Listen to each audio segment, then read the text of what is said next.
આધોઈ અને સામખિયાળીમાં ખુલ્લેઆમ દારૂ અને ડ્રગ્સનું વેચાણ, પોલીસની નિષ્ક્રિયતા પર સવાલો। સ્ટોરી રિપોર્ટ બાય કરણ વાઘેલા, ભુજ। ભૈયા તમે દારૂ વેચો છો ને? અમે થોડા વેચીને દારૂ વેચીને અમે પીવા આવો દારૂ હે તો અહીંયા બેસી ગયા તો ગમે વેચીને પી આ કેટલો દારૂ હે?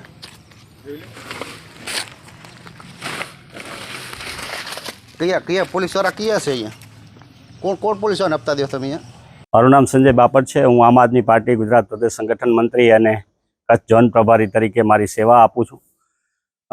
ઘણા સમયથી આધોઈ ગામનો દારૂનો જે એક પ્રશ્ન છે ખૂબ મોટા પાયે, અને આ બાબતે ત્યાંના લોકો મળ્યા હતા અને લોકો બહેનો પણ મળી હતી અને રજૂઆત મને જ્યારે કરી હતી ત્યારે અમે ત્યાં જનતા રેડ માટેની એક ખુલ્લી ચેલેન્જ પણ આપી હતી।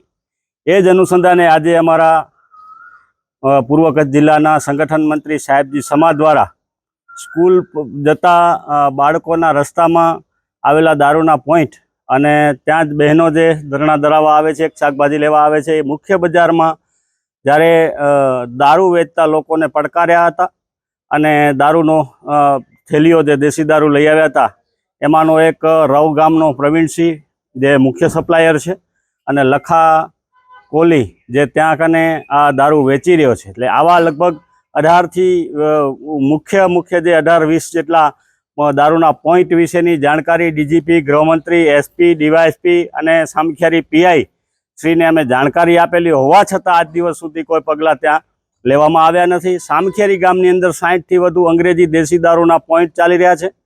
લોકો કહી રહ્યા છે કે ત્યાં જે પંજાબી ઢાબાઓ છે ત્યાં કને એમડી નામનું ડ્રગ્સ પણ ખુલ્લેઆમ મળી રહ્યું છે, અને આ લોકો પંજાબથી આવીને અહીં વસ્યા છે અને એમાંથી મોટાભાગના એ લોકોના જે કનેક્શનો છે એવા ડ્રગ્સ માફિયાઓ સાથેના હોવાનું લોકમુખે ચર્ચાઈ રહ્યું છે। એટલે આ બાબતની પણ એક તપાસ કરવી રહી અને સામખિયાળી વિસ્તાર હોય કે ભચાઉ હોય કે રાપર હોય કે પૂર્વ પશ્ચિમના તમામ જે ગામો છે તમામ પોલીસ ચોકીઓની હદમાં, પોલીસ સ્ટેશનની હદોમાં ખુલ્લેઆમ દેશી અંગ્રેજી દારૂનો વેપલો થઈ રહ્યો છે।